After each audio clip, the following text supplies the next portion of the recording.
Hi, hello. Welcome back to episode 10 of Trail Society. My name is Corinne Malcolm. I'm Keely Henninger.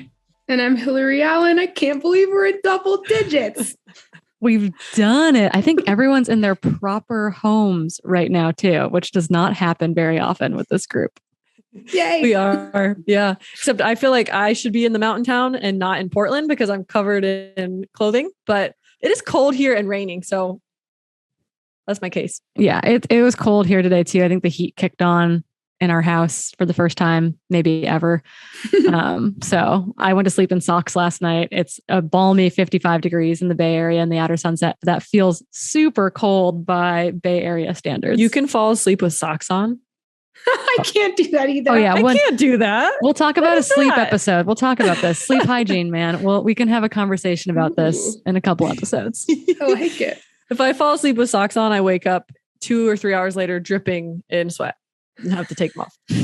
I also have this weird thing where I cannot be touching anything and like definitely another human being. I can't do it or else I cannot sleep. It's king size beds for all. It's okay. Yes. We'll be fine. We'll get a mattress sponsor and then we'll be good to go. I think to start off, we've got a bunch of fun announcements before we dive into kind of a meaty topic for today. And the biggest one is that we're brought to you by someone else. We're brought to you by Free Trail. I feel like Keely's probably most in the Free Trail realm, being in Portland herself. Can you tell us a little bit about what's going on with the rebrand from Pillars or Pylars, like we like to call it, to Free Trail? Totally. So we've obviously always been working with Pillars to create this show. And Dylan was kind of the like spark plug to getting us all to be together and start this show. But they just rebranded recently to Free Trail, and Free Trail's kind of the reasoning behind rebranding to Free Trail was to specialize and to become the like be all end all trail, like digital interface for trail runners. And so they want to be bringing in a lot of new things. And so we'll kind of keep you guys updated as that comes to fruition, because obviously it's still in the planning phase, but they have a lot of really cool things planned for us. And it's going to become a really cool trail running specific spot for all of the things you guys need to know. So yeah, stay tuned. I think we're super, super excited. I was just thinking as we were talking about our relationship with Dylan and Pillars, now Free Trail, do you think Dylan would get super uncomfortable if we started referring to him only as our sugar daddy? for being the guy in charge in a lot of ways. He's not in charge of us. I don't think you could boss any of us around. Hillary's looking like definitely not. Dylan cannot tell me what to do. But I think I think we had a meeting last week all together, the whole team. And I think we all left it feeling incredibly optimistic and excited about what the future holds. So we will keep you updated as we know what we're doing. We'll keep some secrets though going. I think to me, the biggest announcement before we get to race announcements and some other stuff is that our queen, my personal hero, Magda Boulet, was named the president of GU Energy Labs. Like so how cool. Can we talk about being a boss bitch? That is so cool. So Magda, for those of you who are less familiar, has been with GU since 1999. She ran for the US in the marathon in the 2008 Olympics. She's won Western States. She's won Leadville. She's won Marathon des Sables. She's my personal hero. And she's been the head of research and development for GU for a long time. And she was named the president right ahead of Thanksgiving, I think. And I like legit teared up when I got the email about it. So we are so, so happy and so stoked for Magda, and like getting a lady in that role is so, so cool. Totally. I know. You said it the best, Corinne. I'm just so happy for Magda. And I think it's a great thing for our sport. Does anyone, I'll take our two. I think we've got 2 race updates that I know of that were kind of big news items since the last time we talked. I can take some of them. First being another queen, Courtney Dauwalter. I'm so impressed. She ended her season with another win at Ultra Trail Cape Town. Fast. Yeah. And I mean, in the field, it was super fast. But I would also say that Marianne Hogan, She actually used to live in Boulder. She's quite fast herself. You know, she was second. I remember I read her post and she's like, I'll finish to Courtney Dauwalter any day. So that was really cute. It was still a strong field out there. I mean, Ultra Trail Cape Town usually brings a pretty strong field, and she finished within the top 10, I believe, 8th, 7th.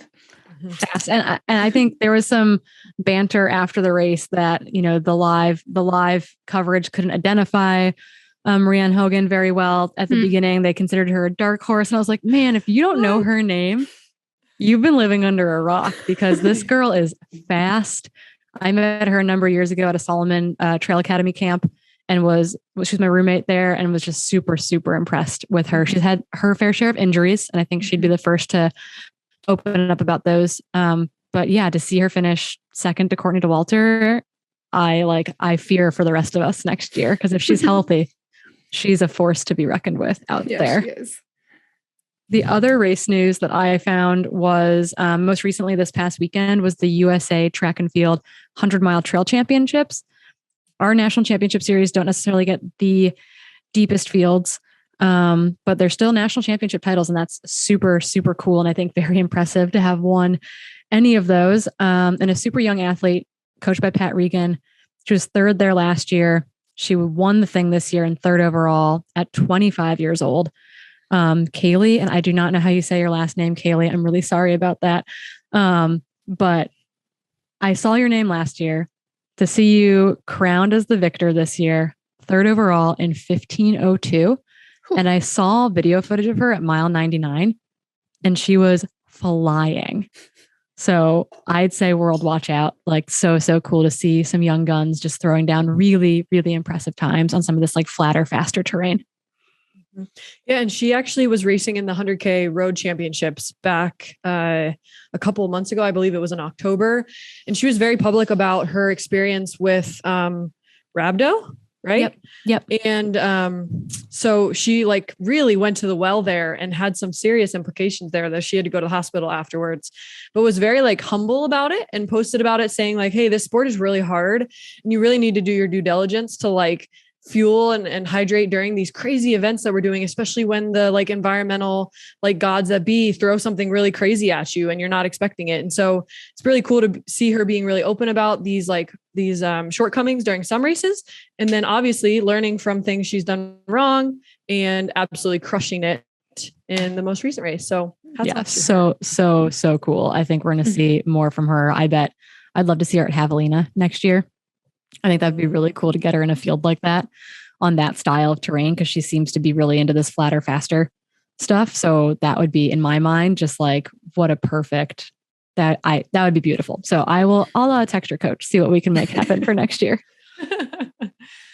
Yeah. In other news, I've been getting a lot of messages from some of the fans of the show asking us if we're going to go into the most recent news from USATF, who just released the A standards for the 2024 Marathon Olympic qualifiers for both men and women. And so they've dropped the times for both men and women. But most notably, they dropped the women's A qualifier time for the marathon from 2:45 to 2:37. So they dropped it by 8 minutes. This is because, though, that going into the Tokyo Olympics, the Olympic Committee, the International Olympic Committee, also dropped the Olympic qualifying time to this time. So the US can never have a standard that is faster than that as the basic standard for trials. So this to me says that we will not have a B standard for trials. This to me says, because you cannot have a standard that's like I guess they could in a way say, okay, if you run a 2:40, you can come. But my guess is that this is the standard to qualify for trials. Well, there's they got into legal trouble last time because of this. There's actually exceptions though for some countries where you can get a rite of passage for your top 3 to go to the Olympics, regardless if they meet the Olympic qualifier. So they had to do that. So that was not in place at trials in going into trials in February, and they panicked and they put it into place because the Olympic standard was lowered so much. Going like ahead of trials. People had already qualified for trials, and then the International Olympic Committee announced that new standard. And so I don't think that it will be a standard protocol for us to have that in place at trials. and it was granted to the US very last minute. So that like, I think is a really interesting, that was very interesting going into trials this time around. And I don't think we're going to see a B standard. They do still have a half marathon standard, which is still very fast. I think it's 1:12 for women, but that's like, what's the minute per mile pace? Like that's insane. A 1:12 is a 5:35, I believe, per mile. And then a 2:37 is a 5, basically right at 6-minute pace. It's slightly under. So you can't really be averaging 6-minute pace. You need to be like a little bit under. 5:59. Yeah. 0.99999. That's wicked fast. It's fast. Yeah. I mean, regardless of the reasons for lowering it, right? That was an 8-minute drop from the 2020 trials, which is 19 seconds per mile difference. Per mile for 26 miles, right? And so for reference, like the previous qualifier was a 2:43. And so it had increased by 2 minutes, but basically going back to the 2:43 would have been like equivalent of the 2016 trial. And so they didn't just go to 2:43, they dropped again another 6 minutes from the even previous A standard for the trials, or sorry, B standard for the trials. And so it's just interesting that they went down that extreme.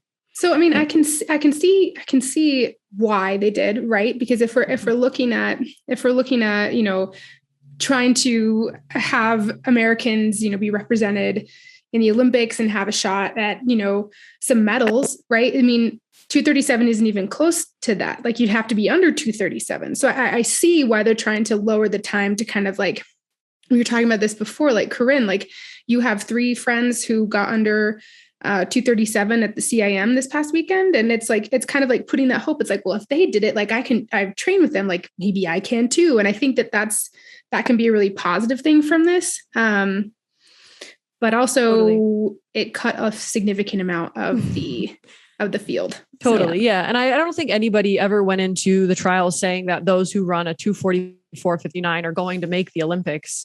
Right. Like, I don't think that's necessarily the point. I think they made it larger so that they could get more women into the trials and kind of build momentum that way. And I think a big thing of the 2020 Olympic trials was that a lot of people were socializing that they were making it. And it was like this snowball effect where all of a sudden other women who maybe never thought they'd have a chance were like, oh, well, if she did it, I could do it. And if they can do it, I can do it. And it was like this snowball effect. And it was really good for women's elite running, right? To have this 500 for women's running qualify. In general, right? Like I've never run a road marathon. I may never run a road marathon, but I got excited about Olympic trials and the marathon. And I thought to myself for at least a day, maybe 2 days, oh, maybe I want to run a marathon, like do a marathon build up in the next 3 years, just to like see if I could like run, you know, sub 3, sub 2:45, sub 2:37, whatever it might be. Like that piqued my interest just because it was normalized amongst our peers, amongst our friends. The big thing, like one of the big things though, with having 500 women qualify, I think Atlanta, when they set it up, when we've had an A and a B standard in the past, they've said, okay, A standard athletes get full support to come to trials. We put them up. We're going to pay, you know, we're paying for their hotel, we pay for their flight, et cetera. B standard oftentimes does not get that support. They get some support, but not full. I think Atlanta was like, we're going to support everyone. And then all of a sudden they had 500 plus women qualify for trials and they couldn't afford to do that. And so that's a really interesting conundrum because event organizers have to decide like what's equitable, right? Too, like how can you support everyone? Where do you decide to stop supporting people? Do you only support the unsponsored athletes and hope that the sponsored athletes will have their sponsors actually like take care of them like they should? Like it's a very interesting conundrum. And I think that was a huge part of this conversation, I have no doubt, about setting up, because that like puts stress on the rest of the, let's call it the ecosystem that goes on at trials. How many feed zones do you have to have? How many tables and volunteers with bottles do you have to have? Because you got to have standardized feed zones. If it's really, really hot, for example, not in Atlanta, the trials before that in LA, they needed to get extra neutral water on course. They needed to get soapy sponges out on course. And then the sponges they bought happened to be pre-soaked with soap for some reason. And so they were giving these athletes sponges, like cold water sponges that had soap in it. So it's like, there's a lot like, yes, like I want 500 women at trials, but I understand that the ecosystem has to support that. So do you separate them? Do you say this is our men's trial race and this is our women's trial race? Like two different races support trials, for example. Totally. Or is it just the matter of the fact is we swung a little too far one direction, and now we're swinging, in my opinion, a little too far the other direction, because we're going from over 500 women to qualifying to, if we look at those numbers who qualified at that 237 mark or under, we're going down to 90. So we're reducing by like 80%. Right. Whereas like, that's a very large difference. Right. And then if we look at the men, if we're decreasing the men's time, it's projected to only decrease the men's field by about 35%. So it's going from 260 men to about 170 men. So it's again, just glaringly obvious that all of a sudden we're going to have this disproportionate, again, ratio between men and women, where there's now double the amount of men in the trials than the amount of women. And so yeah, to me, that didn't make sense. Do you think though that the women's standard was too soft before? I think it was 247 to 245 to 242, 243. Like, so it's like, maybe there's some equidistance there that we could split in the middle. Someone, I think it was a professional male athlete, posted on Twitter saying, you know, what about if we just allowed the fastest 200 men and 200 women into trials? That would mean that the very last qualifier race might mean that if you're on the bubble, if you're say 180 on the bubble at CIM, we've had 20, 30, 40 qualifiers before. As you know, and so it's like, you know, it would be very exciting because you wouldn't know if you're going to trials maybe, but the people who are in the top 100, the people who are probably most likely to make the team, they'd be safe. It would be the bubble athletes who wouldn't be sure if they were in that top 200 or not. But would that standardize the fields? Would that allow you to have even distribution, even support on course? You'd allow the race organizers to know exactly how many runners were coming and how many runners they had to support and budget for that appropriately. Like, I don't think that there's like a perfect answer or a right answer. And I think we're all kind of like grasping for that right now. Oh, absolutely. Yeah. And I mean, we could say like, oh, we should have went back to the old standard 243 and then subtracted a minute like we did for the men. And like, you know, I'm sure that's some people's answer, and that would have actually reduced the field to about 50%. So would have been about similar to the men's at that point. So like, yeah, it's very interesting. And then my other thought around this is just looking at some of the demographics of women who qualify for the trials. It was kind of like a shock to me, but 92% are white. And then almost half have a family or a household income of over $100,000. And so I guess my question for you guys, and then just my thought around this is like, what is cutting this down even further do for like this already non-diverse group of women? And like, is that something we should worry about? Yeah, the equity there.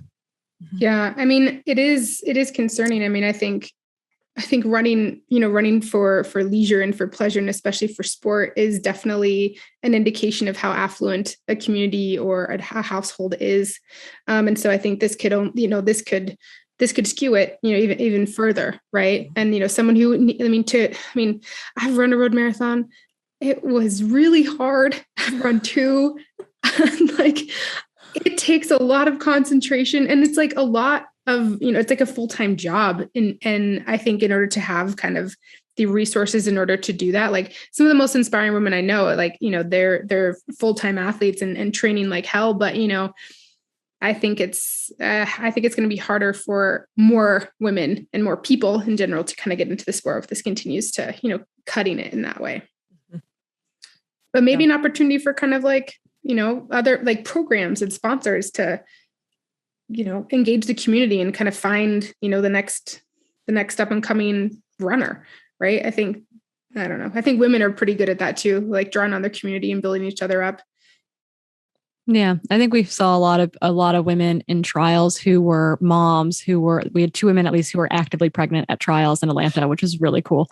I don't think either one finished the race. Someone will correct us if we're wrong for sure, but it was really cool to see them. One at least was very pregnant, but she qualified and she wanted to be there, and it was amazing.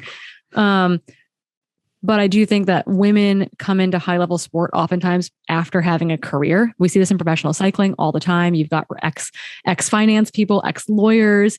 Maybe they're still practicing law or still working in finance a little bit, but we see that way more in women's sport, particularly women's Olympic sport, than we do in men's Olympic sport. When I was on the national team for biathlon, for example, I was the only female without a college degree. And I think there was one male on the team who had a college degree. Wow. And it's just like, that was in part because like it wasn't deemed like an appropriate use of my time to go into full-time athletics as a female versus as a male athlete. So I think that is probably similar threads here, right? When we talk about equity and equality in the sport. And even getting women into sport, right? A lot of women end up taking breaks because they didn't have the correct mentorship and, and we're talking about the marathon, that takes time to build, right? And if you get burnt out after having a bad experience running track or a 5K, why would you want to run more? Right. And I mean, we can't forget too, that like, it was hardly a half a person ago that we were just allowed to run in the Olympics, and we were trying to get women running more. Right. And so to me, it feels a little like silly to all of a sudden be cutting it down even further when we're still like in our infancy with female runners to begin with. But good news is women are definitely getting faster, right? So there's definitely hope with this decrease in the trials qualifier. Like looking at trends over the course of the past like 10 years, the top 50 fastest US women's marathon times are now trending to be below 240, so that they are like, well equipped to hit that standard. It's just, I always think that like you have to swing the pendulum a little too far, especially in these like underrepresented groups, to try to level that playing field. And then maybe you can swing it back after you let it kind of come back to that middle ground. But yeah, we'll see. I mean, we'll know more as you all know more, but I'm hoping for some creative solutions on this as far as, making the field as big and as strong as possible. So we'll see what happens. I think we're in a pivot conversation now over to our topic for today, which I think is a very important topic over the past, several months at this point, which is so cool. We've got to touch on a lot of really important topics, including relative energy deficiency in sport, or RED-S, disordered eating, and body image issues. And we heard from many of you. You reached out and you shared your personal stories with us, which was incredibly touching to get to hear from the listeners about these topics.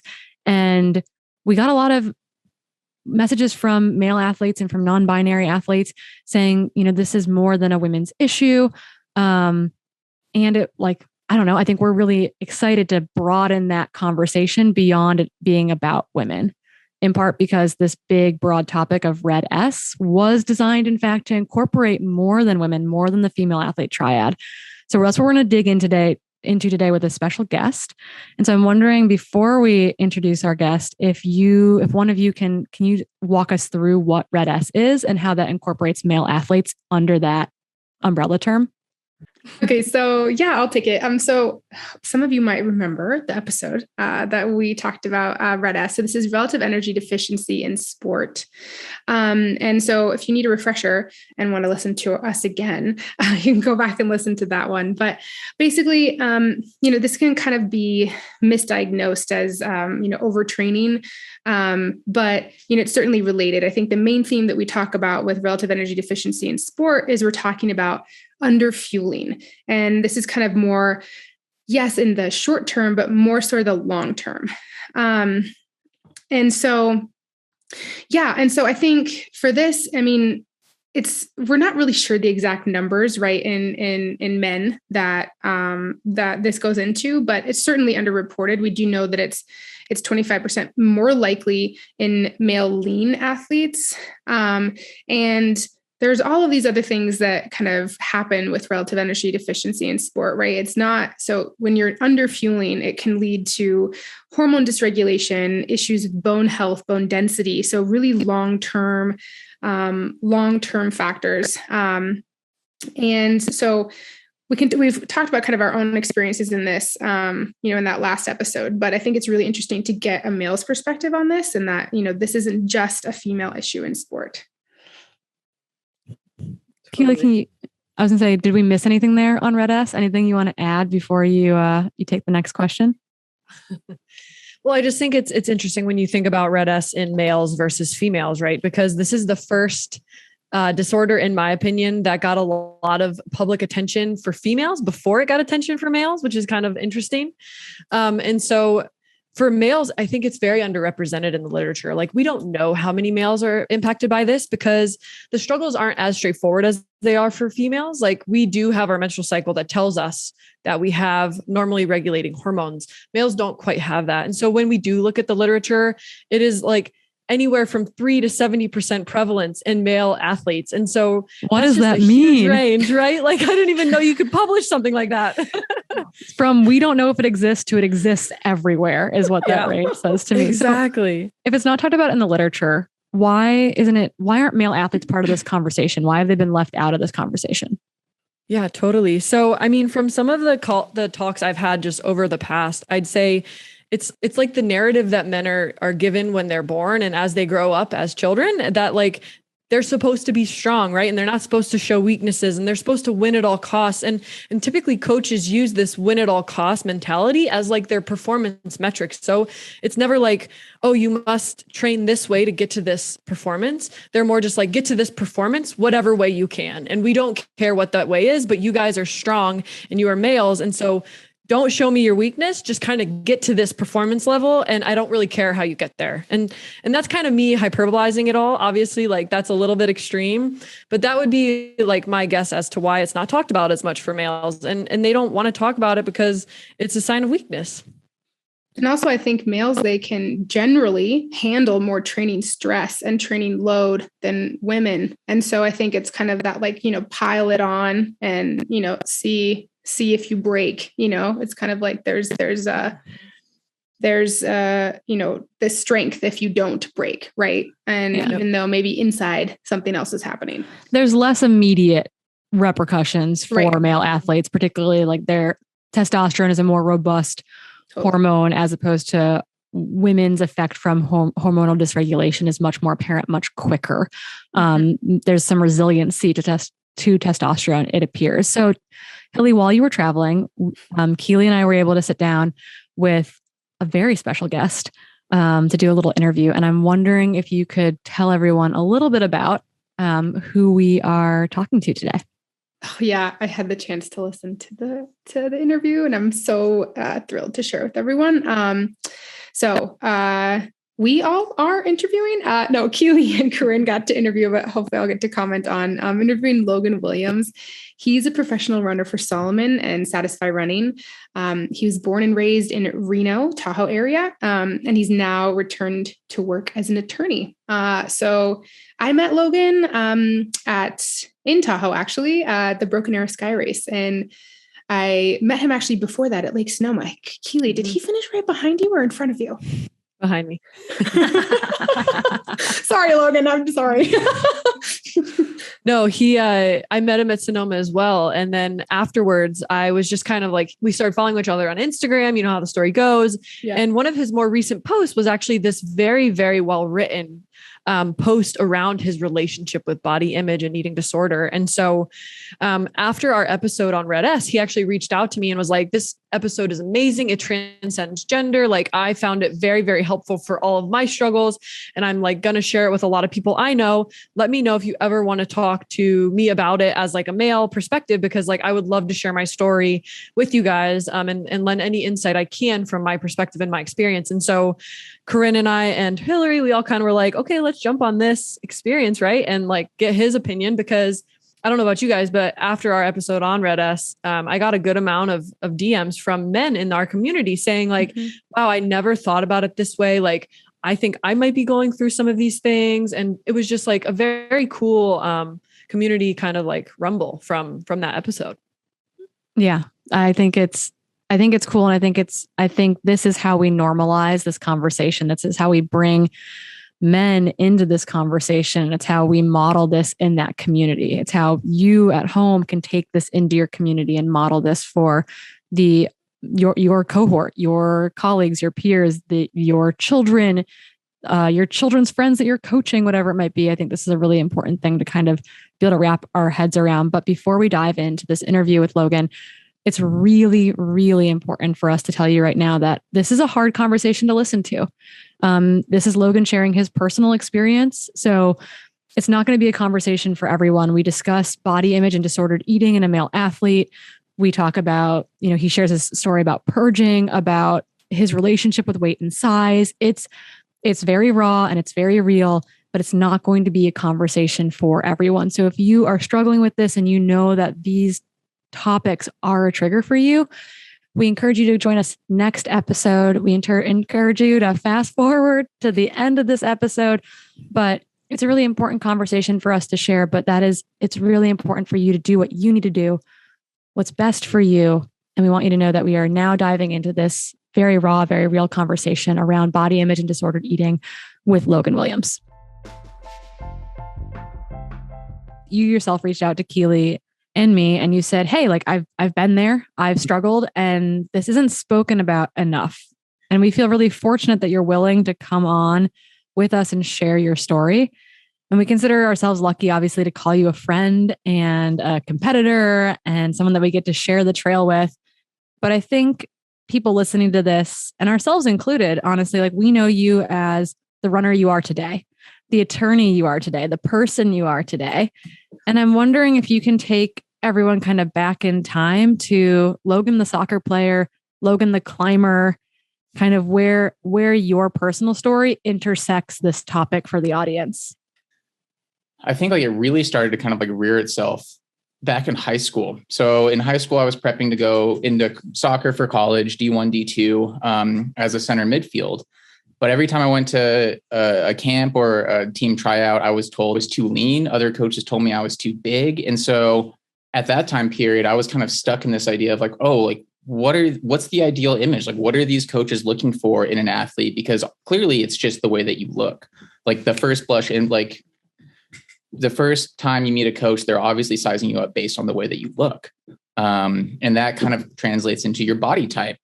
So I was starting to fixate back in high school on soccer players and what soccer players looked like Cristiano Ronaldo, Ronaldinho, like what they looked like. And then seeing that I didn't look like that and failing to recognize that these were men, not 16, 17-year-old boys going through puberty who just were confused all over. And so at that point in my life, I became fixated on body image as a male athlete. And so from soccer, I went, I hurt my back ski racing, went into college, my freshman through sophomore year. I dabbled between soccer and rugby, obviously two very different body types, which then led to this like massive swing and like trying to gain weight, trying to lose weight, trying to gain weight. And it was in those swings that I started to actually struggle with bulimia, because struggling to lose weight, I couldn't lose weight fast enough. And so it just became really easy to lose calories by purging, whether that was restrictive eating or actually making myself throw up between sessions and like after lunches and dinners with the team, because we were all trying to hit weight. And a lot of the times it was me and like maybe one or two other of my teammates in the bathroom, and we just didn't talk about it. Like this was just part of sport. And our coaches were happy because we were losing weight. We were starting to look the way that they wanted us to look. And they just didn't ask questions about how we were getting there. And so that was an interesting thing, because then when I started my junior year, I decided I wanted to spend my year abroad in China. So I moved to Shanghai for the year. And it was there that I started to realize that with no longer having an athletic outlet, I turned toward almost daily purging of my food, because getting a workout in was hard. Getting any sort of training in was hard. My studies were really encompassing. China's not obviously a great place for running, especially living in Shanghai, where like AQI is pretty much 200 plus daily for months on end. And so I think it was during that period where I started to really address and realize that I had an eating disorder, and it wasn't an athletic goal. It was just a lack of control within my life. And so China was this really big revelation for me, because I was able to actually admit the fact that, oh, now I'm struggling with an eating disorder. This isn't like, there's no longer an athletic goal that I'm training for. I can't guise this and I can't sweep this under the rug. This is now just a full-blown disorder. And honestly, like it's one of those things where once you have it, you kind of always have it. It's like an addiction. I think people oftentimes say like, oh, I'm over it. And I find that I disagree with that so much, because I still don't think that I'm over any of these issues. I think I'm aware of it and know the signs and everything for when I'm starting to go back toward those cycles. But I don't think that I will ever be over that mentality of at whatever cost, and then the disordered eating and the eating disorders that follow that sort of like fixation when it comes to sport, performance, and body image issues. And so, yeah, when I was living in China, I decided to stop pursuing any sort of collegiate athletics for that reason. I thought it was a really unhealthy mindset. I was also a personal trainer. Leading into that, that's how I was paying through college. And so I also stopped personal training for that very reason as well. I completely removed myself from all of my gyms, stopped updating my certs, everything like that, because I knew that I couldn't be around that environment because of the projection of my image issues that it had on me and my eating. And so coming back, I just got into climbing, as Corinne said. So I came back and decided that I really wanted to reinvest my time and effort into the outdoor space. And at this time, I still hadn't started running. Like running to me was still just a means to an end. It was a form of training, not the act itself. And I always viewed running as the devil, to be honest with you, throughout like most of college. It was just like, why would you just run? Like there wasn't a goal. Like, what are we running to? Why are we training? What are we running from oftentimes? Yeah. And so like I started climbing, and a lot of people I started to climb with, I started realizing also had disordered eating. I mean, I was showing up to the climbing gym to do like 2 or 3 hour sessions with my buddies. And after their session, it had like 6 almonds and like a head of celery. And they're like, oh, well, this is just what I need for my macros. And I was like, oh, this seems normal. So of course I started trying like keto, veganism, things along those lines. And of course, I mean, nothing worked. Like I had injuries out the wazoo. Like my hands always felt like I had a pulley issue going on. My knees felt like they were trashed. And so I started doing fast pack mountaineering because I was just thinking to myself, oh, climbing's trashing my body. And I had started this objective when I got back from living in China, taking on all of the Colorado 14ers and the classical traverses to raise money and awareness for Alzheimer's, a disease my grandfather passed away from. And I found like partnerships and sponsorships within Denver and decided I was going to take it all on in a calendar year. So wrapping up my undergrad degree, working at a climbing gym, and then doing this. And then that's actually how I got into running, because I needed to move faster on some days. Like there were some weekends where I had to hit 4 to 5 peaks. Some of them were trailhead to trailhead. And so I just literally had to just move faster. And the only way to do that's to run. And I found out I really liked it. And then my mom signed me up for an 11K down in Moab, the Amasa, or a 10K, the Amasa back, and got second with no training, decided I still didn't want to run again. I'm like, that was cool. Like I was wearing like super baggy shorts and like knee high, like American flag socks. And I'm like, okay, I don't belong here. So I just moved on. And then a few weeks before the Silver Rush 50 miler in Leadville in 2017, I had a friend reach out to me and say, hey, I signed you up.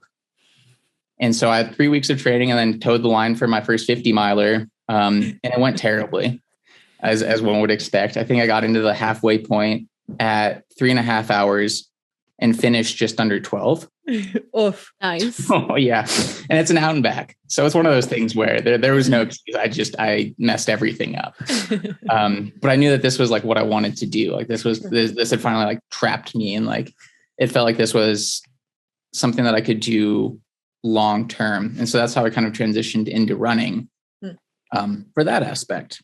Yeah. So I'm wondering here, you talk about recognizing this disordered eating pattern amongst the people that you were climbing with, and you've removed yourself from one environment. You're now in a new environment where the same thing is present, and you feel that pull back to some old habits. What, as you moved into fast packing and then into running, was there anything in the community or in yourself? Did you feel those same pulls when you started doing that, or was there less pressure? Like, how did that mindset work there? Yeah. So there were actually more pulls because I felt more invested into this activity. And then, of course, I think we all kind of get trapped into the comparison game, especially within our sport, where the ideal image of a runner is somebody who looks like Jim Walmsley. It's just lean, like barely, like just all muscle, and who just floats. And we rarely recognize anything else within that sport. I mean, if you look at the marathon distances too, like the people who are top performers are all $130 and like 6'2". And so I became fixated again on like trying to hit this ideal image. So that's a lot to take in, right? This is a personal story, but there are some things that had to have stood out to you too. What's going off in your head here about Logan's personal experience when it comes to disordered eating?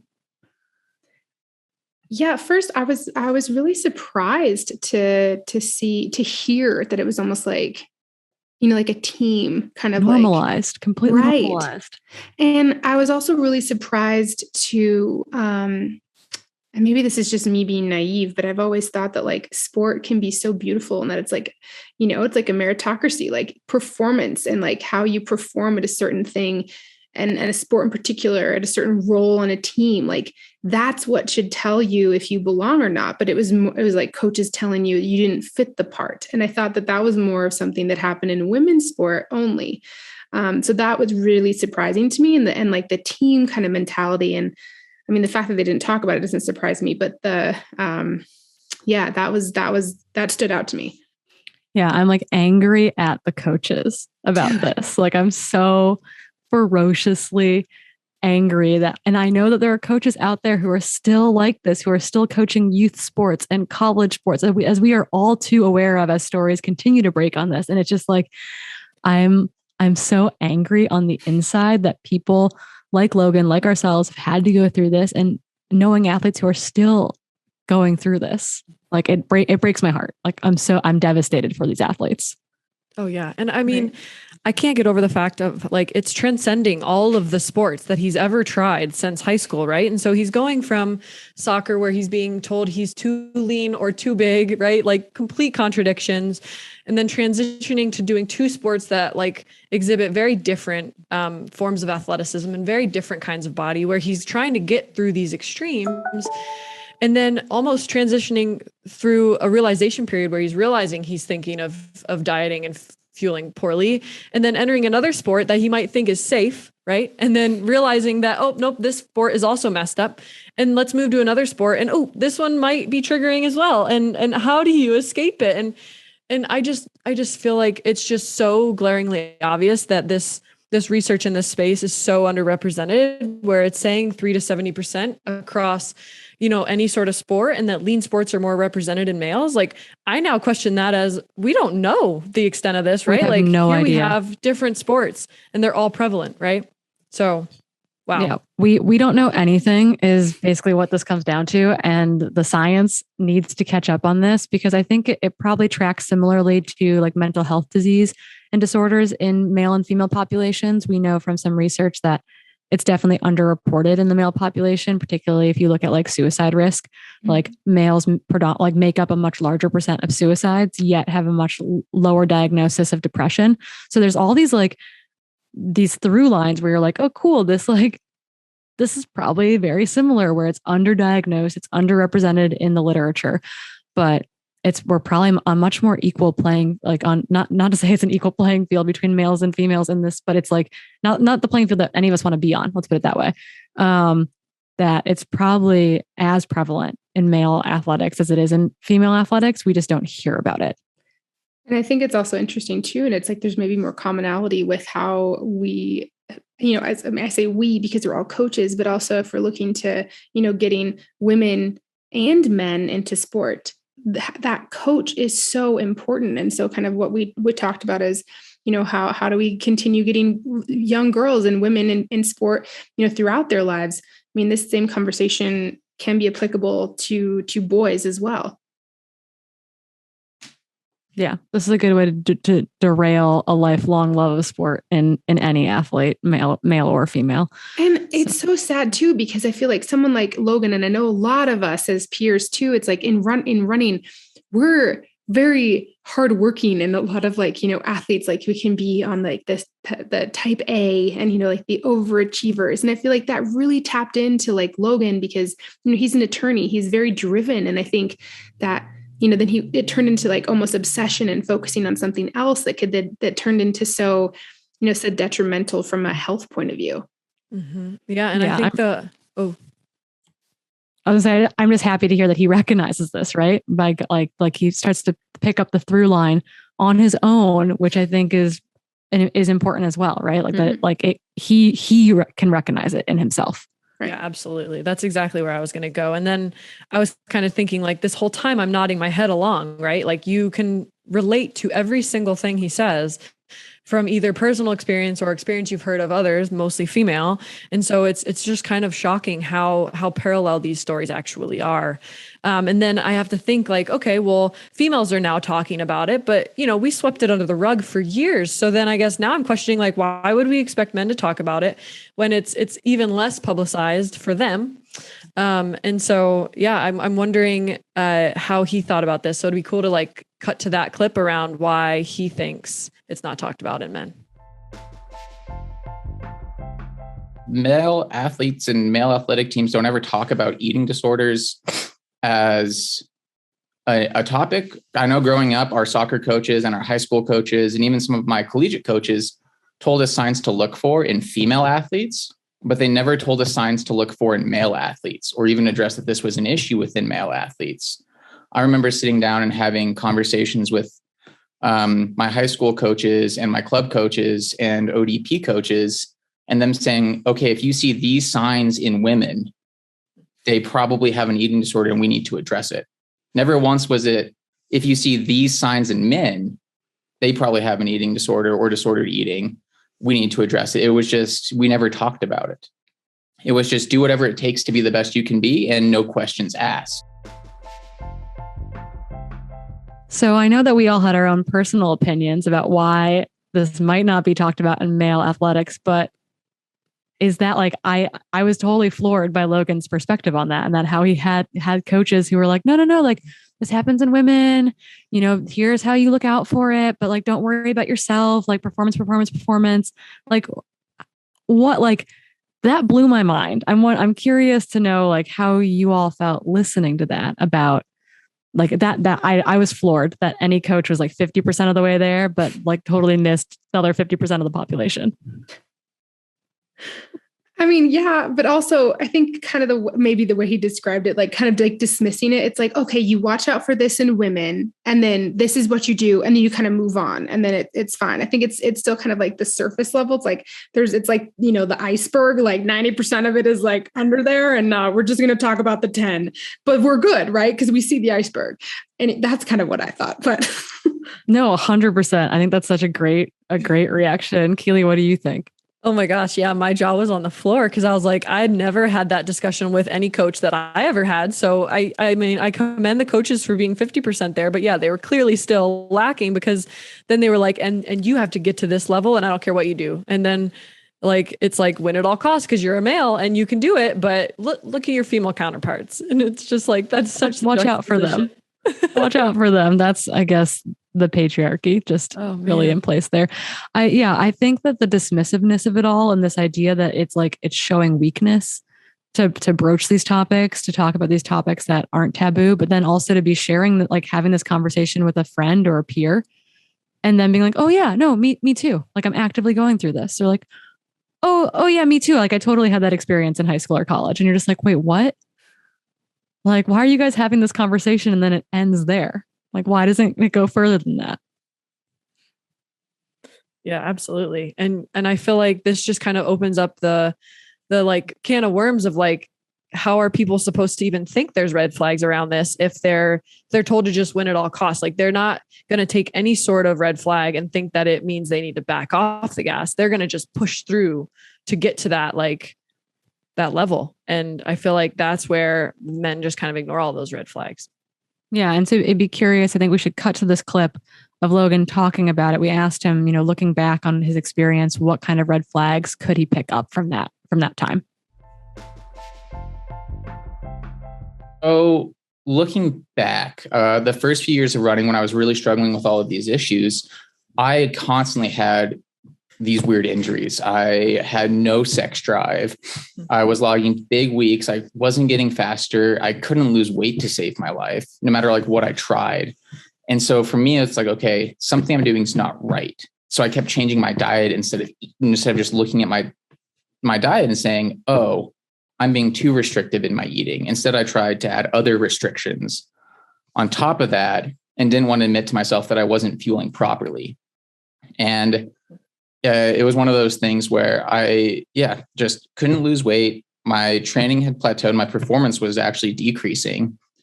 I had no sex drive at all. I was sleeping terribly, which I chalked up to the stress of grad school, a move, trying this out. I thought I had overtraining syndrome because I was also climbing and running still. And I kept finding an excuse to overlook what it actually was. I was justifying some of the most self-destructive actions I've ever had in my life under the guise of trying to perform or my own well-being. And so I felt like I had like cut myself short, and in cutting myself short, had cut those around me short because I wasn't able to put forth my best self or like my best performance or like my best side for his like students, because like, of course I was going through brain fog and like all of the other signs of overtraining. I probably wasn't the best partner at the time either because I was constantly depressed. I had no sex drive. I was just pissed off all the time. And I was getting more pissed off because I wasn't performing. And so it's just this vicious cycle that impacted everybody around me. It was all because of my own choices. Yeah. It was just hard to admit that like, oh yeah, I kind of messed up quite a bit. Yeah. And we're laughing because this is just so relatable, right? Like this does not sound like anything that we are strangers to. Like this is very similar for like, I think experiences for myself in the past as well.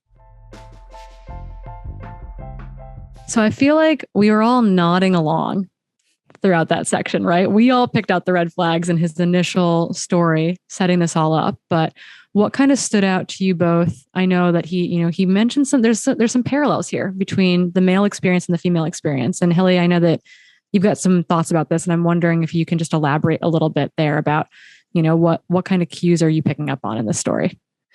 Yeah. So one of the biggest things is that, he mentioned that, as women, we kind of have a cue, right? Every month, it is an appropriate cue if we're like under fueling, right? It can cause shifts and dysregulation in our menstrual cycle, but men don't really have this cue. But I think it's actually something that they do. And something that he also mentioned is this idea of, no sex drive. And, he also mentioned some other things that maybe happen later in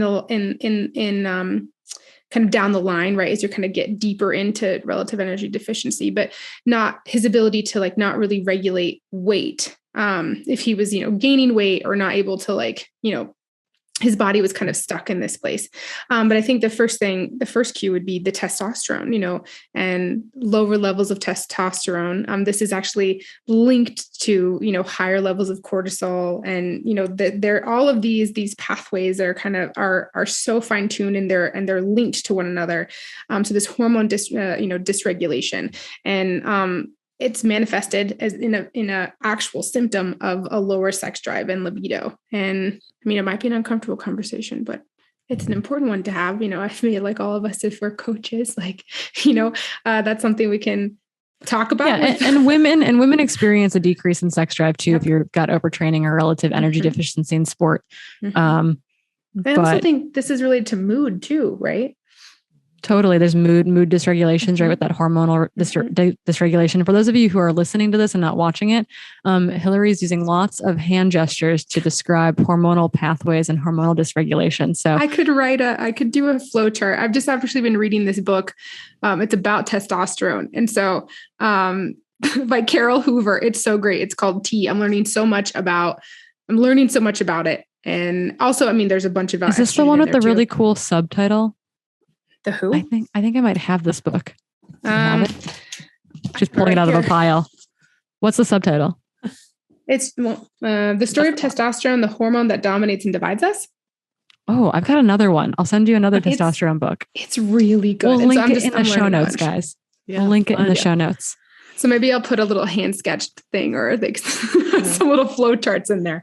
Yeah. Yeah. Well, I think you just highlighted the biggest point though, Hilly, is that he's experiencing lower testosterone, which is it's resulting in this cascade of effects that are very obvious when you can look back at them. But I feel like they're not talked about, and that the lower sex drive and maybe plateauing in your fitness and having this brain fog and feeling like you're a miserable human and not a good partner and all these things, like people just attribute it to training, right? Kind of like the females where I want to train so hard that I stop getting my menstrual cycle. They think it's like going to make them more fit. So they think all of this suffering and all of these changes to who they are as a human is like going to result in an increase in fitness. And I really like that he's showcasing that it didn't. And it took him a while to like realize that, but he basically was saying that like all of these things didn't amount to better performance, even though that was his only goal. Yeah, no, it made him a sluggish human, both mentally and physically. His grades suffered during that time period. Like that, I think, is a super interesting point. And, kind of there's new research that we've been talking about, just kind of pointing at this again, that they've actually kind of discussed this link between quote unquote overtraining syndrome and RED-S. And the idea is that actually like it's really hard to overtrain, but it's really easy to underfuel, particularly if you're training hard. And so that they have a lot of commonalities, a lot of common symptoms. And I think most of us attribute this fatigue, this sluggishness, this kind of, all like this brain fog, this weight gain, all these issues potentially to our training, just like losing your period. Like, oh, I'm going to train so hard that I lose my period. You attribute it to training when really it's attributed to not fueling properly. It should be attributed to not fueling properly. So recognizing that it's not helping your performance, it's actually making your performance worse. You stagnate and or decrease performance, I think, is a really important take home message from that. Yeah. And another just little like science kind of tidbit there. I mean, hormone, misregulation or any of kind of this dysfunction, it has impacts on the brain, like, estrogen and testosterone. So that's also something, that it's all related, right? Totally. Yeah. And I think just going back to the low energy is like, I appreciate every single diet out there. And I think if you're doing a diet for really, really solid reasons, I like support it. I think it was really cool that he was saying he kept using food and diets as a guise, and that he was doing all of these different diets because he thought that they would result in performance. When at the end of the day, it was just another way for him to control what he was putting into his body. And it wasn't like he was doing the diet for a really good reason and making sure it was a way for him to get more nutrients. It was a way for him to control and like cut out nutrients. And I think that as a red flag is really powerful to recognize in yourself, is to ask yourself, like, why am I eating this certain way? Is it because it's actually going to help me and it's actually beneficial? Or is it because I think by restricting these certain things, it's going to make me a better performer? Yeah, it's that I need control. And so I'm like implementing a restriction on myself on my diet. And I think that mentioning that and recognizing this food as guys, this diet as guys, is really, really important. And that might resonate with some of us. I think that we've all experienced that personally, to some degree. And it's really important to recognize that, even if it's subtle, that many of us can probably fall into disordered eating patterns that we think are performance oriented, that we tell ourselves, maybe we don't think, we tell ourselves they're performance oriented. We tell ourselves they're for our health, for our well-being, for the planet, for the animals, for our maybe gluten intolerance, whatever it might be. Like, and really it's us putting a restriction on something that we can control when maybe we don't feel like we can control other things. Mm-hmm. Yeah, absolutely. And I think sometimes we just need to know or be like faced with the reality that other people are going through, and that maybe you think all of the athletes that are better athletes than you don't eat either. And they are restricting calories and they're eating a vegan diet or they're eating this diet and they don't eat much. And I mean, I know I've definitely experienced this where you all of a sudden have this aha moment where you're like, oh, I'm the one doing it completely wrong. And I think Logan has this experience, right? And so I think here we should really just cut to the clip he had where he was kind of eating dinner with one of his idols in the sport and had this realization like, oh, I'm doing this so wrong. Yeah. So like my aha moment came like 2 years ago. I did a run. I was back in Boulder visiting Matt and Daniels and Drew Holman, and we did a run around the res, and it was like this 13-mile run. And at that time I was doing the intermittent fasting, thinking like, oh, this is what's going to make me a better athlete. And I remember Drew had a dip, but Matt and I went and grabbed breakfast. And so I think I ordered like an egg white omelet with like sliced tomatoes after a 13-mile run. Cause I'm like, oh, I'm going to be healthy. Like I'm going to eat, like this isn't within my window. So I'm going to be healthy. And at that time, like I had this like foot injury that hadn't gone away. My knees were constantly hurting. I was starting to like, again, go through what I was thinking like was overtraining syndrome. And I sat down and I think Matt ordered a extra large Dr. Pepper, 2 sides of toast, a stack of pancakes, and like a breakfast skillet. And I was looking at him just being like, what the hell? You weigh as much as I do. You just consume like 5,000 calories. And I asked him, I just straight up asked him, like, is that how you eat? He's like, yeah, like unashamed. Just, yeah, this is how I've always eaten. And I was just like, oh my God, I've done everything wrong. Because here I am looking at like arguably like one of the best runners in the sport and one of like the fastest runners. And I'm just like, oh, holy crap. Like my eating is so different compared to him. And he's not trying to hide it. Like he's unapologetic about it. And he's just like, yeah, like this is how I eat. He's like, you have to eat to run. I'm like, but what about like weight? He's like, your body adapts. And at that point I was just like, oh my God, I need to switch things up. And that to me was like this like epiphany moment where I'm like, I have done things so wrong. And so like I started to incorporate, like I broke IF, started eating more regularly, which was hard because you eat and then you feel this like sense of shame because you're like, oh my God, I'm eating and I'm eating more. So of course I'm going to gain weight. And my body did gain weight at the first, like, I think it took me about 8 months. I like gained a little bit of weight. I felt terrible. Like I had this like sense of like shame where like I wasn't going shirtless on my runs. I was just like, kind of like, oh, this sucks. Like I'm gaining weight. But I also started to notice at the end of this like 8-month period, as I started to eat more consistently and eat more, that my performance was starting to increase, that my injuries weren't there anymore, that I was starting to feel better, that like my sex drive was slowly coming back, which like I think as a male is something that I focused on because like unlike females, you guys have your once a month reminder about like your nutrition. That's like pretty easy to like acknowledge. We don't have that as a male. So our sex drive is one of the things that like you see is like one of the top symptoms of overtraining is a lack of that. But I think it's also one of the top symptoms of a lack of fueling. So I think in males, that's why I fixate on it. It's like if you're starting to experience that, maybe it's because you're not getting enough nutrition. So obviously your testosterone levels are off, your hormones are off, and that impacts everything.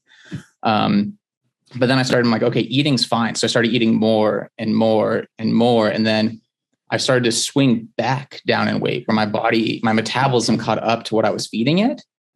And I started to lose weight again. So like I went from like trying to fixate on this ideal image and doing whatever it took to get there to just being like, you know what, I'm just going to eat and perform and see if the more I eat, the better I perform. Like I'm not going to run without water anymore. I'm not going to try to run so hard that I throw up. I'm not going to do a 20-mile run with no nutrition because I'm trying to lose 5 pounds. Like, no, I'm going to like fuel my body. Like, God forbid I actually do the things that like everyone tells me to do. And lo and behold, like my injury started to go away. I became like my grades started to improve, which was kind of wild to me because that's a very clear indicator of like mental capacity. My mood became better. My weight dropped despite the fact that I was eating a few thousand calories more a day. And so it was just like it took a year though, of this constant battle of like, am I doing too much? Am I not doing enough? Like, what if I don't ever lose this weight? Am I just like becoming just like this body? Like this, is this the body image that I'm just going to have? And is that okay? Mentally, am I okay with that? And then it started to slowly transition where the body adapted to what I was feeding it. And then everything else in my life started to come back around. And you could see that holistically, it was starting to heal a lot of the injuries and holes that I had dug for myself in the past. Wow, I'm getting chills. Yeah, I was gonna say that's that connection between your like health over performance, and it turns out that health equals performance. Yeah.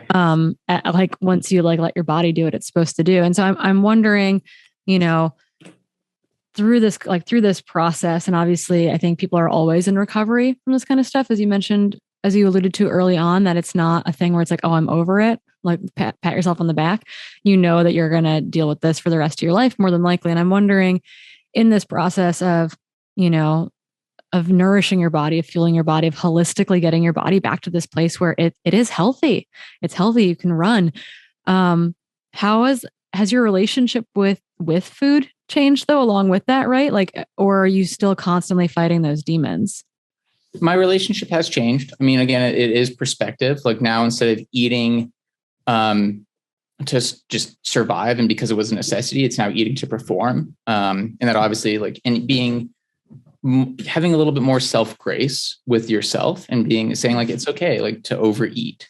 Like, it's okay to give your body what it needs. It's like, you will burn it off. You're going to run. It's just not going to sit there and you're not going to gain weight. I think my relationship has gotten better because I've come to view food as not the demon, but one of the like key necessities to proper training. And like just a proper livelihood, whether it's like mental capacity, whether it's my relationships with people, like it allows properly fueling has allowed me to put my best foot forward.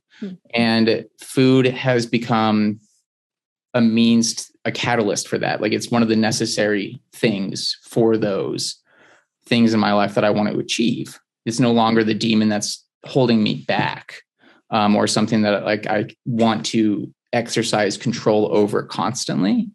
But also recognizing that like when certain times in my life come up where there's like a lot of change or uncertainty, like this summer when I had my Achilles injury and when I was diagnosed with my autoimmune disease, I started to slip back into almost restrictive eating because I felt like I was out of control. And it was easy for me to like clam up and think, okay, well, since I'm not running, since I'm not biking, since now like my body is just doing whatever it's deciding to do and attacking itself, I'm just going to limit my eating. And then after a few days, I'm like, oh no, this is exactly the issues that I struggled with years ago. This is okay. Like eat, you have to eat to heal. Like the body needs fuel and like nutrients to heal itself. And then it was just like, okay, everything we're doing now is to heal. And so, yeah, like it was a reminder that this is never going to completely disappear. But it's easier now to recognize when it does reappear and then how to just just to remind yourself, oh no, it's okay. It's like, it'll come and it'll get like that feeling will come and pass. And then we can move on. I'm wondering, is there anything that like for people at home who are listening to this and maybe they're recognizing this in themselves, or maybe they're recognizing this in someone they care about, right? A significant other, a teammate, a training partner, a child, right? We have parents that listen to our show. What can you say to them, to help them care for someone as they recognize these red flags? Oh, that's so hard. I mean, because obviously this is such a personal issue and like no one wants to be confronted with this. I mean, like I know it took me years to even come to the terms with the fact that I had an eating disorder. Like I had all the signs and I was telling myself, no, it's okay. No, it's okay. No, it's okay. It's just one more time. Like, it's just like, it's fine. I feel bad. So I'm just going to make myself throw up to feel better. And I don't have an eating disorder. And so it's one of those things where it's like, obviously you're looking down the barrel of the gun. You're like, it's not true. Like you're in this state of self-denial, which I think a lot of people probably are in when it comes to eating and disordered eating, because it's something that it's such a vulnerable topic. Like it's truly like when you admit this, it's just like society has told us this is such a bad thing. Like this only happens to females. And that this only happens to like those of us who are weak. And even like within females, it's like, oh, like there's usually like an underlying mental thing. So it's like, see what there's going on in their life that would cause them to do this. As compared to like, no, this is like stress from performance and the sport itself that we're now associating with eating disorders. And so it's so multifaceted. But I think if you're seeing these signs and symptoms in somebody that you care about, or yourself, I think it just comes to like being able to sit down with that person and vocalize it and just ask them like, hey, what are your goals with like this eating? Like why are you doing what you're doing with fueling? Do you think that there's a better way? And like actually get them thinking about it. I think the worst thing you could do is just to sit down and tell them, hey, I think you have an eating disorder, because chances are they're just going to pull back. I know if somebody had said that to me, I would have just been like, no, screw you. I don't have an eating disorder. Like, you don't know what you're talking about. And then would have just never listened to that person again. And then would have put up more barriers in my mind, as compared to sitting down and having a conversation with them about why are you doing this? And then actually having them think through what they see in their eating patterns or their issues that are good. Because usually it comes through that sort of self-reflection where you start to realize, at least personally, that, oh, this isn't healthy. This isn't sustainable. I'm saying that I'm not eating carbs because I'm keto because I'm trying to become fat adapted, and then ask, oh, well, how has it impacted your training? Or like, how is it impacting you? Like, do you feel better? Do you feel worse? Like, what's going on? And actually try to have them really think about how their diet is impacting them as compared to just immediately assuming that they have an eating disorder. And then just also saying, well, I'm here to talk. Like, I'm here to listen. If you ever want to talk about this, let me know. Just being available to them and saying that it's okay to talk about these things. And if you're an athlete who sees this in a teammate, and if you struggled with an eating disorder or any sort of disorder eating it well, just say like, hey, I've been there, or I've had this, which is why I asked.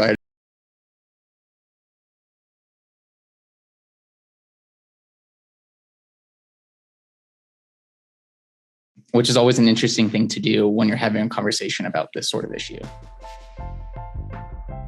I've experienced this personally, maybe not with food, but with other things, right? Needing to be shown, needing to have this behavior modeled to me to have an aha moment. I'm wondering if either one of you, I know Keely, before we just played that clip, you said that you've had that aha moment of being like, oh, actually I'm the one who might not be doing this right. Hilly, have you had any personal experience with things like this? Oh yeah. I mean, so I remember, so Zach Miller has been a teammate of mine for a while now, and we've been good friends. During one of my many recoveries, I would go up and hike to bar camp and, kind of help up there when he was living up there and being a caretaker. And I remember one of Zach's mantras was eating is training. And I remember I'd go to lunch with him or dinner and whatever. And he was mindful of, eating healthy foods, but like he was eating enough, and he wouldn't shy away from that. And I just remember, we went out to this place in Colorado Springs, got a big burrito, and he was just like, he would licking his plate clean because he couldn't leave it, I don't know, he couldn't leave a morsel on there. But I just remember that aha moment when I was just like, all right, if I'm going to be running, we did the same run that day, right? We went up Pikes Peak. And I was like, if I'm going to be running the same training, right, it might not be the same day in and day out, but that's a big lesson to me. And I think that was a huge aha moment for me, because it's if I'm a female, it's like, oh, I shouldn't eat as much as the men, but it's like, well, they're doing something right. You're doing the same training. You might as well be eating as much, right? Yeah. And it was just something that stuck with me for a long time. And yeah. Yeah, I think it's just really hard to conceptualize how many calories or how much nutrients we need in this sport. And so sometimes I think you do just need the aha moment from someone who's finally figured it out, and for you to be like, oh crap, I'm doing this wrong. Yeah. And then to see it pay off, right? To be like, oh my goodness, I'm fueling my body properly and it's doing what I'm asking of it. Right. I'm like, you're running better. You're a better human. You're better to your significant other. You're better in school. You're better at your job. Like all these things, right? That you're like, wow, that was really all tied to food. And it's really easy in our sport, I think, to slip into unintentionally. Obviously, in Logan's story, this is very intentional over and over again, right? Like he has these intrusive thoughts about diet and about his body, and he's actively having to counter it, actively having to fight against it. But you can be in this state without being in a major state of an eating disorder or disordered eating. It could be much more subtle than that. It's really hard to keep up with the dietary demands of going for a 20-mile run or a 30-mile run, or being at altitude and doing that activity. Or it's cold. I mean, it's not cold here by most people's standards, but being in a wintry environment, your body needs fuel. You're taxing your body. And I think I've had to learn, I think Logan's learned this a little bit too, or is working on learning this, right? There's this notion that food is fuel. And we've all talked about this, right? We've all had this conversation that food is fuel. And we had a listener that works for Opal, which is a eating disorder treatment center in Seattle, reach out to us that said, hey, food is so much more than fuel. And that's really important. And I can recognize in my own eating that I think that I've used the mantra of food is fuel to probably protect myself from starving myself. And recognizing that although I can make it a positive, the other side of that's really negative. right? By needing to, if food is fuel, if my gas tank is empty, I need to top it off. Like that can be a really unhealthy mindset too. And so although we might use that at times in our life to save us, to make us healthier than we once were, and by healthier, I mean medically well. That can have a negative, and food is so much more than fuel, right? It's happiness, it's sorrow, it's joy, it's everything. It can be everything. And so I think for those listening, it's really important to recognize that yes, we can have these mantras, but there is a slippery slope on the other side of these mantras. Mm-hmm. Oh yeah, absolutely. I think especially if you are in that slippery slope where you're only attributing food to fuel, you'll automatically be in a deficit after certain days where you maybe don't attribute your fitness or how much exercise you did to needing more fuel. But that's not why we fuel all the time, right? And so we need to be able to disassociate those things and really just appreciate food for what it is, because like the best thing we can do is like cook a really nutritious meal and just share it with so many people that we love, and just like absorb those nutrients and be so grateful for them, because they are what fuels us and they are what make us human. Or just eat some freaking nachos. Don't demonize anything, Totally. Right? No. Eat, but also with eat this, the white bread, eat the nachos, eat the ice cream. My dad is like, I feel like he demonized food my whole life, right? Like you couldn't have white rice. We had to have brown rice. We need whole wheat, everything, blah, blah, blah. But like, don't demonize it. Just enjoy it, eat it, share it, right? And sorry for cutting you off there. No, you're good. The other thing that I want to mention too, with the danger that I've thought of too, is like fuel is food. The food is fuel. Is that, then what happens if I'm resting?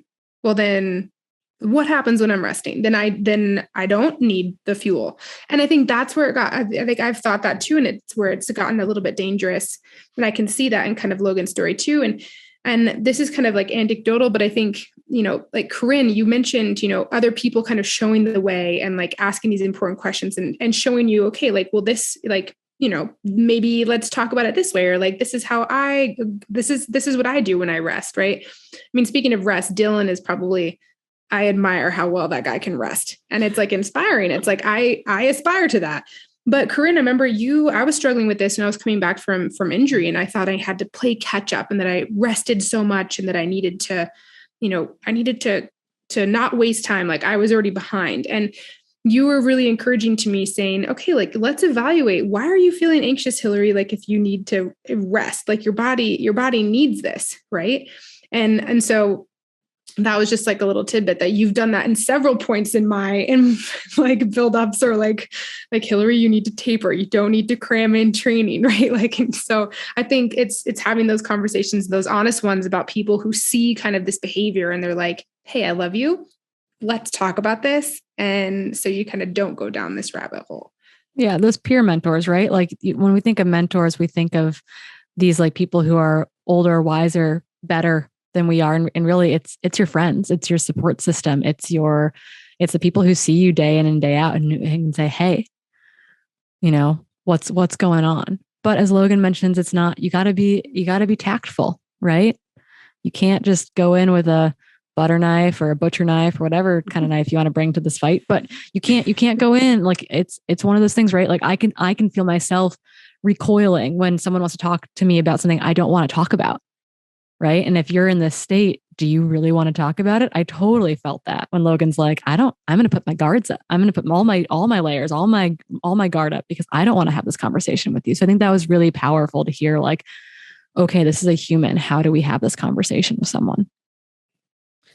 So I hope you all appreciated that conversation we had with Logan. I know that I think it was a hard interview. Keely and I walked out of it going like, we had to exhale afterwards, because it was very powerful, but we know that this is gonna impact some of you, right? It impacted us, and we hope that you can take meaningful tidbits from Logan's story. And if you're struggling, reach out to that support system, reach out to us, reach out to your loved ones who might be struggling as well, because this is something that there's a lot of shame tied up in it, but we're here for each other. We're here for you. You're heard, you're seen. So continue to lean on us and to lean on the support system you have around you. Before we let you go for today, we know this has been an exceedingly long podcast, but hopefully you're out on a long run or a very long commute or something, and you've got us in your ears instead. And so we're going to tie things up today with a little society slam, and Hilly is chomping at the bit to bring this one to you. It's just because it made me laugh so hard. And I'm really hoping that you both have some good advice, because I didn't really have the best advice.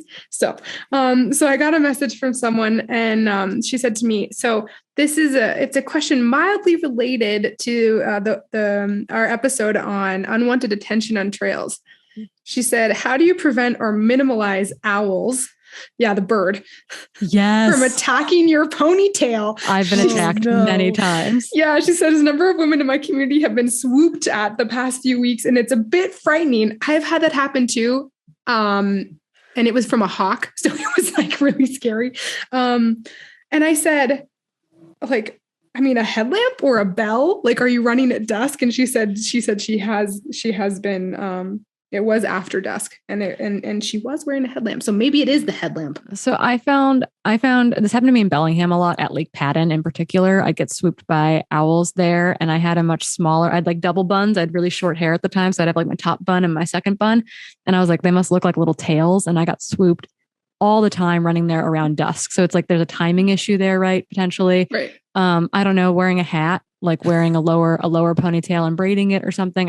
I mean, not to say that you need to, not to say it's how you look or you're dressing a certain way, and that's why you're getting attacked by this owl, but I'm asking you to change your hairstyle and hope to avoid the owl attack. I'm really sorry that I'm putting this on you and not the owl and making light of it. But that is what I found worked for me in running in owl territory. I hate to be the bearer of bad news, but we have a very, very notoriously dangerous owl population in Portland that like to attack runners, and they've attacked my male friends that don't have ponytails. So I'm not sure that is the best advice. I would suggest wearing a helmet or running with poles, because I am terrified of owls. For instance, one time, the jugular. one time I was running and there was an owl sitting on the ground looking at me. And that is the most terrifying thing I've ever seen on a run, because why would the owl be sitting on the ground? And then its head just swiveled with me as I ran by. And so I don't have good advice, but I feel your pain because it's terrifying. Like, I would rather be attacked by a cougar than an owl. And I'll be on air saying that. We run into more turkey vultures, and coyotes around these parts. But I've definitely had some really weird turkey vulture encounters where they're like, there's like a deer kill or something that they're being protective of.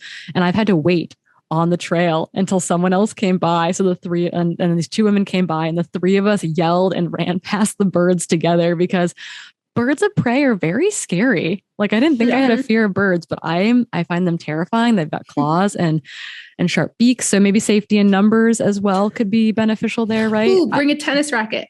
There you go. Yeah. A little badminton, something smaller, a little lighter. But that is hilarious and terrifying. I'm really sorry that we're not providing great insight into that. On a similar note, we had some good responses from our catcalling trail etiquette episode, and one that I got from a listener says, "Hi, love the latest episode where you all talked about getting catcalled, especially when alone. I've never tried this, but one response my girlfriends and I have talked about is just to say, that makes me really uncomfortable. It's not aggressive. It takes out any sarcasm, also decreases the perceived aggression, and potentially, and then in all caps, hopefully, would actually teach the person something they probably haven't thought about. I intend to try it in the next situation I run into, hopefully not for a while." And I was like, I know, it's so logical. Like, that's kind of what I think you have to do too. Like, hey, like, no, thank you. That makes me uncomfortable. Amelia Boone, I think, posted one today that said something like, I hope you get well. I hope you get well. Like, or like, I hope you're getting the help you need. It's hard, right, to not be combative, but also to respond appropriately to these unwanted advances out on the trail. Different than an owl, but I kind of like that. It's very simple, non-aggressive, non-sarcastic, just being like, hey, like, dude, that makes me really uncomfortable, and just kind of going on your way. And maybe they sit with it, maybe they don't. It's probably not as satisfying as saying something really snarky, which is what I'm drawn to. But I liked that. I liked hearing that from someone else there and saying, okay, this is what I'm going to try the next time I'm in this situation. So thank you for sending that in. I do think that is valid. The non-aggressive, non-sarcastic, but hopefully meaningful approach to unwanted advances. Keely does not have a society slam for us. That's okay. No one reached out to her. I'm sure she's got nothing in her inbox. That's definitely not true. People reach out to all of us, but that's okay. So with that being said, thank you all so much for joining us for episode 10. We had a lot of time making it. We know it's a new format for everyone, and we hope that you enjoyed it too. So give us your feedback. Did we nail having someone on and discussing it and bringing you some new information and some new insight that we couldn't personally provide, but we really thought was important for our community to listen to? So slide into our DMs, hit us up on Instagram and Twitter and email and whatever else. You can find us everywhere. We can't wait to talk to you next time.